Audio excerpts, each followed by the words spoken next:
श्री स्वामी समर्थ जय जय स्वामी समर्थ। सद्गुरु स्वामी समर्थ जय जय स्वामी समर्थ।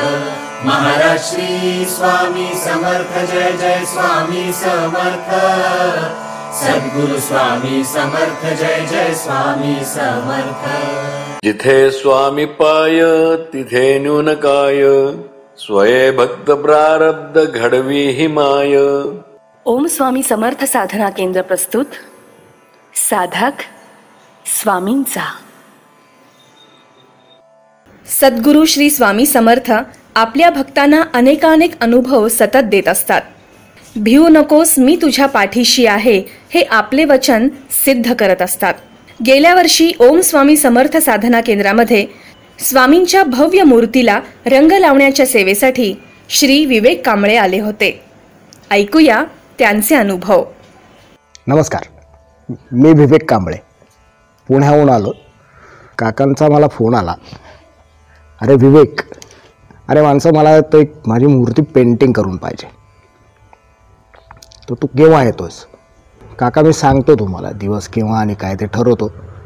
असं करत करत 1-2 महिने गेले आणि येऊन पेंटिंगला सुरुवात केली।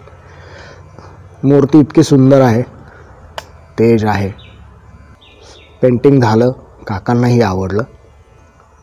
त्यांच्या अपेक्षेप्रमाणे तो रंग, त्यांच्या अपेक्षेप्रमाणे त्याचे डोळे, हे सगळं मला करायला मजा आली। अनेक मूर्त्या आत्तापर्यंत पेंटिंग केल्या, पण त्याच्यामध्ये ह्या मूर्तीचं काहीतरी वैशिष्ट्य वेगळंच वाटलं। आतमध्ये व्हायब्रेशन्स मला अक्षरशः जाणवत होते पेंटिंग करत असताना, की काकांनी आणि स्वामींचं त्यांच्याकडे असलेलं लक्ष आणि त्यांचं दोघांचंही एकरूप होणं हे जाणवतं आणि हे जाणवणे इतपत आहे। आणि काकांविषयी बोलायचं म्हणलं तर काका, आपण कृष्णाच्या गोष्टी खूप ऐकलेल्या आहेत, की तो सगळ्यांमध्ये वावरतो, सगळ्यांमध्ये राहतो, सवंगड्यांबरोबर खेळला, त्याला कोणी ओळखू शकलं नाही। असंच काहीसं काकांच्या बाबतीमध्ये सुद्धा काकाही असेच आहेत। इतके साध्या याच्यामध्ये ते राहतात, असतात, सगळ्यांमध्ये आपलेपणाने राहतात। कुणालाही ते असं जाणून देत नाहीत की ते काही वेगळे आहेत किंवा त्यांच्याकडे काही आहे। सत्पुरुषांचा हाच एक मोठा स्वभाव असतो असं म्हणायला हरकत नाही, तसंच त्यांचं आहे। असे काका आहेत। असाच एक अनुभव श्री वाकणकर यांचाही ऐकूया। नमस्कार, मी किरण वाकणकर, एक प्रगतिशील शेतकरी हरिहरेश्वर। 1976 साली मी ग्रॅज्युएशन करून इथे राहिलो। त्यावेळेला 1981 साली त्यावेळेला प्रशिक्षण व भेट योजना चालू होती।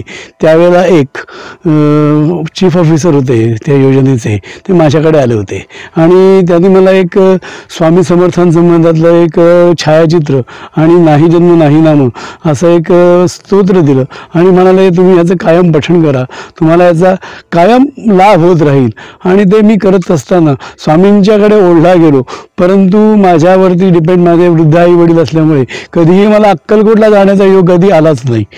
परंतु अतिव इच्छा जी काही मनामध्ये होती की एकदा स्वामींचं दर्शन व्हावं ते 2000 साली इथे श्री काका जोशी यांनी जे काही आता इथे मठाच्या रूपाने जे उभं केलं, त्यामुळे मला पहिल्यांदा इथे येण्याचा योग आला। काकांची भेट झाली आणि नंतर जी काही भेट उत्तरोत्तर म्हणजे वृद्धिंगतच होत गेली आणि त्यातून काकांचं प्रेम आणि स्वामींचं आकर्षण इतकं वाढत गेलं की अजूनही म्हणजे त्याला काही हे आलेलं नाही, मर्यादा अशी आलेलीच नाही आहे। आता माझा एक स्वामींच्या बाबतीत छोटासा अनुभव सांगतो की मी कामाच्या ह्याच्याखाली माझे प्रचंड गुडघे दुखायचे, म्हणजे अक्षरशः 1-2 दिवसाआड मला त्याच्याकरता इंजेक्शन्स घ्यायला लागायची। इतका मनस्वी मी त्याने हैराण झालो होतो। आलो आणि घरातून निर्णय करून बाहेर पडलो, म्हटलं आज स्वामींच्या पुढे जायचं, हात जोडायचे आणि सांगायचं स्वामी एकदा मला बरं तरी करा, नाही तर माझे पाय कापून तरी टाका। इतक्या मनस्थितीप्रत मी ते आलो, काकांना नमस्कार केला, स्वामींच्या पुढे जाऊन उभा राहिलो आणि माझं मनोगत स्पष्ट शब्दात व्यक्त केलं आणि बाहेर आलो। बाहेर येऊन श्रीवथनकडे गेलो, गाडी थोडीशी स्लिप झाली आणि पायाचे दोन्ही गुडघे फुटल्याचं निमित्त झालं आणि स्वामींनी माझी हाक ऐकली आणि त्या दिवसापासून ह्या क्षणापर्यंत आज गेले 8 वर्षांमध्ये माझा गुडघा एकदाही दुखला नाही. परंतु काकांनी दुसऱ्या दिवशी काही विशिष्ट गोळ्या दिल्या होत्या, त्यांचाही उपयोग त्याच्यावरती झाला. हा एक स्वामींच्या बाबतीतला आणि काकांच्या बाबतीतला माझा एक अनुभव. तसंच हे जे इथलं काही निर्माण केलेलं आहे याच्याबद्दल मी काही बोलायलाच नको, कारण आम्ही आमच्या मुलीला 1985 साली ज्या वेळेला 87 साली ठाण्याला ठेवायला जातो शाळेकरता, त्यावेळेला हे इथे अक्षरशः एक नुसतं उजाड ओसाड असं हे होतं, जे म्हणजे जंगल होतं. ह्यात कुठेही काही हेच नव्हतं. निव्वळ म्हणजे इथे पावसाळी दिवसामध्ये आम्ही इथे मोरसुद्धा नाचताना पाहिले होते. आणि आता हे जे काही काकांनी 2000 सालापासून हे 18 वर्षामध्ये परिश्रमपूर्वक विज्ञान आणि तुमचे आयुर्वेद वगैरे या सगळ्यांची सांगड घालून जे काही नंदनवन उभं केलंय त्याला तोडच नाहीये. आज मीही स्वतः 5 एकर बागायतीचा मालक आहे, परंतु मला सुद्धा इतकं हे वाटतं की एक माणूस हा एवढा हा कसं काय करू शकतो. आणि तिथून त्यांच्या सान्निध्यात आपणही आपल्याला असं काहीतरी बरंचसं प्रेरणादायी स्फूर्तिदायी करायला मिळेल. स्वामींची ही कृपा अशीच आमच्यावर होऊन दे, एवढं बोलून मी माझं हे पुरं करतो. श्री स्वामी समर्थ जय जय स्वामी समर्थ. दिनांक 7 एप्रिल 2019 ला स्वामी मठात स्वामी जयंती उत्साहात साजरी होणार. स्वामी समर्थ जय जय स्वामी समर्थ. भक्त हो, स्वामी चरणी लीन हो आणि मुखानं म्हणू अनंत कोटी ब्रह्मांड नायक राजाधिराज योगीराज अक्कलकोट निवासी सद्गुरु श्री स्वामी समर्थ महाराज की जय. तेव्हा मंडळी 7 एप्रिलला स्वामींची भेट घेण्यासाठी अगदी आजच तयारीला लागा. कोणतीही शंका असेल, अर्पण कसे करावे याबद्दल माहिती हवी असेल तर तुम्ही या क्रमांकावर संपर्क साधू शकता.